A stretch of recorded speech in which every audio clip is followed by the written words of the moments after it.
नमस्कार विद्यार्थी मित्रांनो, स्टडी एम-पी-सी या चॅनलमध्ये आपलं पुन्हा एकदा स्वागत आहे.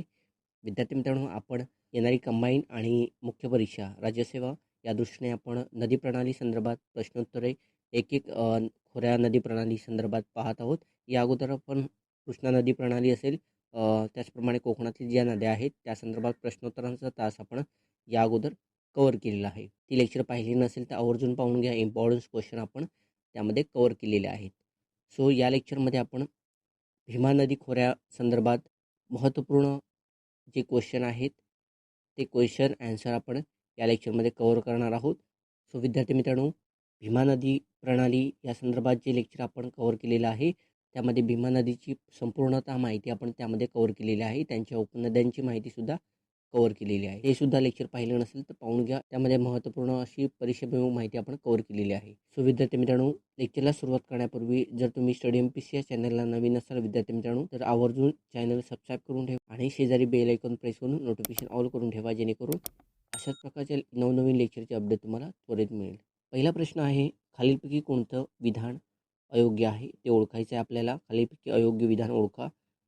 आहे भीमा नदीचा उगम आहे पुणे जिल्ह्यातील भीमाशंकर येथे होतो. ब विधान आहे, भारतातील भीमा नदीची एकूण लांबी आहे ती 861 किलोमीटर आहे. क आहे, भीमा नदी ही कृष्णा नदीची सर्वात लांबीची उपनदी आहे. आणि ड आहे, महाराष्ट्रातील नदीच्या लांबीनुसार भीमा नदीचा तिसरा क्रमांक लागतो. सो यापैकी कोणतं विधान चुकीचं आहे हे आपल्याला ओळखायचं आहे. तर ड हे विधान चुकीचं आहे. महाराष्ट्रातील नदीच्या लांबीनुसार भीमा नदीचा हा चौथा क्रमांक लागतो, तिसरा नाही. पहिली नदी आहे जिथली लांबी सर्वाधिक जास्त आहे गोदावरी, त्यानंतर पैनगंगा, त्यानंतर वर्धा आणि त्यानंतर भीमा नदीचा क्रमांक लागतो. लक्षात ठेवा, महत्त्वपूर्ण आहे. चौथा क्रमांक लागतो लांबीनुसार. आणि भीमा नदी ही कृष्णेची सर्वाधिक लांबीची उपनदी आहे. आणि भारतामध्ये भीमा नदीची एकूण लांबी 861 आणि उगम आहे तो पुणे जिल्ह्यातील भीमाशंकर येथे होतो. बरोबर. त्यानंतर महाराष्ट्रामध्ये भीमा नदीची एकूण लांबी किती आहे? दुसरा प्रश्न आहे. 451 किलोमीटर, ब 545 किलोमीटर, क 490 किलोमीटर आणि ड आहे 350 किलोमीटर. तर 451 किलोमीटर भीमा नदीची महाराष्ट्रामधील लांबी आहे. तिसरा प्रश्न आहे, भीमा नदीला डाव्या तीरावरून येऊन मिळणारी पहिली उपनदी कोणती आहे? महत्त्वपूर्ण आहे, लक्षात ठेवा. आहे घोड, ब कुकडी, क इंद्रायणी आणि ड नीरा. यापैकी घोड ही पहिली उपनदी आहे जी की भीमा नदीला डाव्या तीरावरून येऊन मिळतं. महत्त्वपूर्ण आहे. तर तिसऱ्या प्रश्नाचं उत्तर आहे ए, घोड ही नदी डाव्या तीरावरून येऊन मिळणारी पहिली उपनदी आहे भीमेची. ओके. चौथा प्रश्न आहे, कोणत्या नदीचा उगम कुरवंडे येथे होतो? लक्षात ठेवा, महत्त्वपूर्ण प्रश्न आहे. कोणत्या नदीचा उगम आहे तो कुरवंडे येथे होतो? इंद्रायणी, ब सीना, क कादवा आणि ड माण. तर इंद्रायणी या नदीचा उगम आहे तो पश्चिम घाटातील कुरवंडे येथे होतो. लक्षात ठेवा, महत्त्वपूर्ण आहे. हा पाचवा प्रश्न आहे. त्यामध्ये एका बाजूला नद्या आणि दुसऱ्या बाजूला संगम, नद्यांचे संगम दिलेले आहेत. नद्यांमध्ये पाहूया. मध्ये मुळा मुठा, ब मीना कुकडी, क नीरा भीमा आणि ड आहे सीना भीमा. ओके. आणि संगमामध्ये 1 कुंडल, 2 नरसिंगपूर, 3 शिरूर आणि 4 पुणे आपल्याला पर्याय दिलेले आहेत. तर मुळा मुठा या नद्यांचा संगम होतो तो पुणेमध्ये होतो. सो या प्रश्नाचं उत्तर आहे सी. सी हे ऑप्शन बरोबर आहे. अचा 4 आहे, मुळा मुठा नदीचा संगम आहे पुण्यामध्ये होतो. मीना कोकडी या नद्यांचा संगम आहे तो शिरूर येथे होतो. नीरा भीमा नरसिंगपूर, ओके, आणि सिंधा भीमा आहे या नद्यांचा संगम आहे तो कुंडल येथे होतो. महत्त्वपूर्ण आहे, लक्षात ठेवा संगम. त्यानंतर आहे 6वा प्रश्न, कोणती नदी अहमदनगर, बीड तसेच सोलापूर व उस्मानाबाद जिल्ह्याची नैसर्गिक सीमा बनून वाहते? ओके, महत्त्वपूर्ण आहे, लक्षात ठेवा. यामध्ये दिले आहे भोगावती, ब भीमा, क करया आणि ड आहे सीना. तर ड सीना हे त्याचं उत्तर आहे. लक्षात ठेवा, सीना नदी आहे ती अहमदनगर, बीड, त्यानंतर सोलापूर उस्मानाबाद जिल्ह्याची सीमा बनून ती कुंडल येथे येऊन भीमा नदीला मिळते. ओके. 7वा प्रश्न आहे, योग्य जोडा जुळवा. एका बाजूला नद्या नीरा, ब सीना, क भोगावती, ड माण आणि दुसऱ्या बाजूला त्या नद्यांचा उगम. 1 आहे सोनाबाई, 2 शिरगाव, 3 हरिश्चंद्रगड आणि 4 बालाघाट. सो ऑप्शन दिलेले आहेत. तर नीरा नदी आहे ती शिरगाव येथे उगम पावते, लक्षात ठेवा. सो सी हे त्याचं ॲन्सर आहे. सिन्हा नदीचा हरिश्चंद्रगड, भोगावती, बालाघाट आणि माण नदीचा उगम आहे तो सोनाबाई येथे होतो. लक्षात ठेवा, महत्त्वपूर्ण आहे.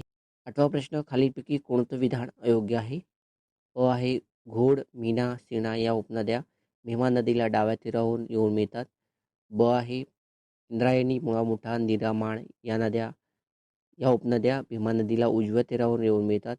क आहे भीमा नदी पुणे नगर तसेच पुणे सोलापूर जिल्ह्यांची नैसर्गिक सीमा बनून वाहते. आणि ड आहे वरील सर्व विधाने अयोग्य नाहीत. तो या प्रश्नाचं उत्तर आहे वरील सर्व विधाने अयोग्य नाही. सर्व विधाने अ, ब, क आहेत ती बरोबर आहेत. ओके, महत्त्वपूर्ण आहे. त्यानंतर 9वा प्रश्न आहे, खालीलपैकी कोणता पर्याय विसंगत आहे? चुकीचा पर्याय आपल्याला निवडायचा आहे. अ आहे इंद्रायणी प्लस भीमा बरोबर तुळापूर. ब आहे मुळा मोठा प्लस भीमा बरोबर रांजणगाव. क आहे भीमा प्लस घोड बरोबर सांगवी दुमाले. आणि ड आहे भीमा प्लस माण सोयगाव. सो या प्रश्नाचं उत्तर आहे ड. तो भीमा आणि माण नद्यांचा संगम आहे तो सरकोली येतो होतो. लक्षात ठेवा, सरकोली सोलापूरमध्ये आहे. तिथं येऊन ही नदी भीमा नदीला येऊन मिळते. ओके. 10वा प्रश्न आहे, खालीपैकी कोणती उपनदी ही सीना नदीची उपनदी आहे? लक्षात ठेवा, अ इंद्रायणी, ब अढाण, क पूस आणि डी भोगावती. तर याचं उत्तर आहे डी भोगावती. ही नदी बालाघाट येथे उगम पावते आणि सोलापूर जिल्ह्यामध्ये मोहोळ येथे येऊन मिळते. ओके. सीना नदीची ही उपनदी आहे, डाव्या तीरावरून येऊन मिळणारे. ओके. त्यानंतर 11वा प्रश्न आहे, खालीपैकी कोणत्या नदीचा उगम नसरापूर येथे झाला आहे? अ दक्षिण पूर्णा, ब घोड, क येरळा आणि ड करा. तर कऱ्हा नदीचा उगम आहे तो नसरापूर येथे झाला आहे. ओके. त्यानंतर 12वा प्रश्न आहे, अंबी नदी ही कोणत्या नदीची उपनदी आहे? अ मुळा, ब मुठा, क कुकडी, ड माण. तर ब मुठा नदीची अंबी नदी ही उपनदी आहे. लक्षात ठेवा, महत्त्वपूर्ण प्रश्न आहे.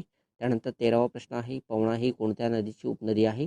अ मुठा, ब मुळा, क कुकडी, ड माण. तर ब मुळा या नदीची उपनदी पवना नदी आहे. 14वा प्रश्न आहे, कोणत्या नदीने आपल्या पात्रात रांजण खळगे निर्माण केले आहेत? ओके. कुंभकर्ता असं म्हटलं जातं. ते ज्या नदीने आपल्या पात्रात तयार केलेलं आहे ती नदी कोणती? तर पर्याय दिलेले आहेत, अ घोड, ब मीना, क कुकडी, ड नीरा. तर कुकडी नदीने आहे ते आपल्या पात्रात रांजण खळग निर्माण केलेलं आहे. लक्षात ठेवा, महत्त्वपूर्ण अशी नदी आहे जी की पुणे अहमदनगर जिल्ह्याची एक दुवा आहे किंवा सीमा म्हणून वाहते. हे सुद्धा लक्षात ठेवा. निगोज येथे पारणे तालुक्यात अहमदनगर जिल्ह्यामध्ये ह्या नदीने आपल्या पात्रात रांजण खळग निर्माण केलेला आहे. ओके, महत्त्वपूर्ण आहे.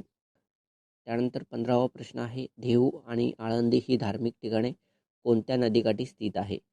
अ भीमा, ब सीना, क इंद्रायणी, ड माण.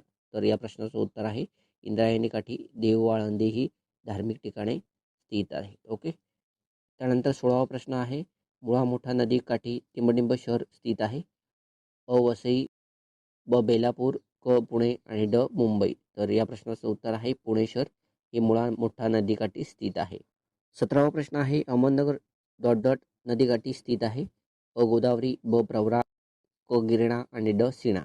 तर सीना नदीकाठी अहमदनगर हे ठिकाण स्थित आहे किंवा शहर स्थित आहे. 18वा प्रश्न आहे, भीमा नदी पंढरपूर येथे कोणत्या नावाने ओळखली जाते? अ मोरणा, ब चंद्रभागा, क मण्याड आणि ड इरई. तर या प्रश्नाचं उत्तर आहे चंद्रभागा. पंढरपूर येथे या नदीने आपला जो आकार आहे तो चंद्राकोरीच्या प्रमाणे निर्माण केलेला आहे. म्हणजे चंद्रासारखा आकार तिथं प्राप्त झालेला आहे, म्हणून तिला चंद्रभागा असं म्हटलं जातं. ओके. भीमा नदीला पंढरपूर येथे आणि पंढरपूर शहर हे भीमा नदी काठी स्थित आहे. ओके. 19वा प्रश्न आहे, जेजुरी कोणत्या नदीकाठी स्थित आहे? अ भीमा, ब घोड, क कऱ्या, ड नीरा. तर क कऱ्या नदीकाठी स्थित आहे जेजुरी हे ठिकाण. ओके. 20वा प्रश्न आहे, खालील नद्यांचा दक्षिणेकडून उत्तरेकडे योग्य क्रम ओळखायचा आहे आपल्याला. अ दिलेला आहे माण, नीरा, भीमा, घोड, मीना. ब दिलेला आहे मीना, घोड, भीमा, नीरा, माण. क दिलेला आहे घोड, मीना, भीमा, माण, नीरा. आणि ड दिलेला आहे भीमा, घोड, माण, नीरा, कुकडी. या प्रश्नाचं उत्तर आहे अ माण, त्यानंतर नीरा, त्यानंतर भीमा, त्यानंतर घोड, त्यानंतर मीना. असा दक्षिणेकडून उत्तरेकडे क्रम आहे. लक्षात ठेवा, महत्त्वपूर्ण आहे. त्यानंतर 21वा प्रश्न आहे, खालीलपैकी कोणता पर्याय विसंगत आहे? आपल्याला चुकीचा पर्याय यापैकी ओळखायचा आहे. अ दिलेला आहे कुकडी, ओझर. ब दिलेला आहे घोड, आंबेगाव, घोडेगाव, शिरूर. क दिलेला आहे कर्या, बारामती आणि ड दिलेला आहे भीमा, अहमदनगर. या प्रश्नाचं उत्तर आहे ड भीमा, अहमदनगर. हे शहर भीमा नदीकाठी वसलेलं नसून सीना नदीकाठी वसलेलं आहे. ओके, लक्षात ठेवा. बाकी सर्व ऑप्शन बरोबर आहे. कुकडी नदीकाठी ओझर, घोड नदीकाठी आंबेगाव, घोडेगाव, शिरूर आणि कऱ्हा नदीकाठी जेजुरी आणि बारामती. ओके, त्यानंतर 22वा प्रश्न आहे, खालीलपैकी कोणता पर्याय अचूक नाही, म्हणजे चुकीचा पर्याय आपल्याला ओळखायचा आहे. अ नीरा, येळवंडी, ब इंद्रायणी, आंध्र, क मुळा, पवना आणि ड सीना, येरळा. तर या प्रश्नाचं उत्तर आहे ड सीना. सीना नदीची उपनदी आहे एकमेव भोगावती. ओके, लक्षात ठेवा. येरळा नदी ही कृष्णेची उपनदी आहे. ओके, नीरा नदीची आहे येळवंडी, इंद्रायणी नदीची उपनदी आहे आंध्र आणि मुळा नदीची उपनदी आहे पवना. लक्षात ठेवा, महत्त्वपूर्ण आहे. त्यानंतर 23वा प्रश्न आहे, भीमा नदीला डाव्या तीरावरून येऊन मिळणारी सर्वात लांबीची उपनदी कोणती आहे? अ आहे इंद्रायणी, ब घोड, क सीना आणि ड कुकडी. तर या प्रश्नाचं उत्तर आहे सीना नदी सर्वाधिक लांबीची येऊन मिळणारी उपनदी आहे. ओके, डाव्या तीरावरून. आणि भीमा नदीला उजव्या तीरावरून येऊन मिळणारी सर्वात लांबीची उपनदी कोणती आहे? 24वा प्रश्न आहे. यामध्ये अ इंद्रायणी व माण, ब नीरा व माण, क मुळा मोठा व नीरा आणि ड आहे नीरा व सीना. सो या प्रश्नाचं उत्तर आहे नीरा व माण, कारण या नद्यांची लांबी आहे जवळपास सारखी आहे, 160 किलोमीटर लांबी आहे. सो लक्षात ठेवा. त्यानंतर 25वा प्रश्न आहे, भीमा नदी महाराष्ट्रातील किती जिल्ह्यातून वाहते? अ 4, ब 5, क 3 आणि ड 2. तर एकूण 3 जिल्ह्यातून वाहते. पुण्यातून चालून आल्यानंतर ती पुणे अहमदनगर बॉर्डर बनवते, त्यानंतर ती सोलापूर पुणे बॉर्डर बनवते. सो टोटल 3 जिल्ह्यातून वाहते. ओके, त्यानंतर 26वा प्रश्न आहे, भीमा नदी भारतातील किती राज्यातून वाहते? अ आहे 6, ब 2, क 4 आणि ड आहे 1. तर या प्रश्नाचं उत्तर आहे 2, कर्नाटक आणि महाराष्ट्र. कर्नाटकमध्ये रायचूर जवळ ती कुरगुडी येते, कृष्णा नदीला येऊन मिळते. ओके, लक्षात ठेवा. अशा प्रकारे आपण 26 प्रश्न परीक्षाभिमुख आयोगाच्या पॅटर्नवरती आपण कव्हर केलेले आहेत. सो लेक्चर तुम्हाला हे कसं वाटलं हे लाईक करून सांगा, कमेंट करून नक्की सांगा आणि जास्तीत जास्त विद्यार्थी मित्रांना शेअर करायला विसरू नका. सो विद्यार्थी मित्रांनो, अजूनपर्यंत चॅनलला सबस्क्राईब केलं नसेल तर चॅनलला आवर्जून सबस्क्राईब करून ठेवा, जेणेकरून त्या लेक्चरची अपडेट तुम्हाला, येणाऱ्या पुढील लेक्चरची अपडेट तुम्हाला त्वरित मिळेल. तुर्तास थांबू इथंच, भेटू पुन्हा पुढील लेक्चरमध्ये.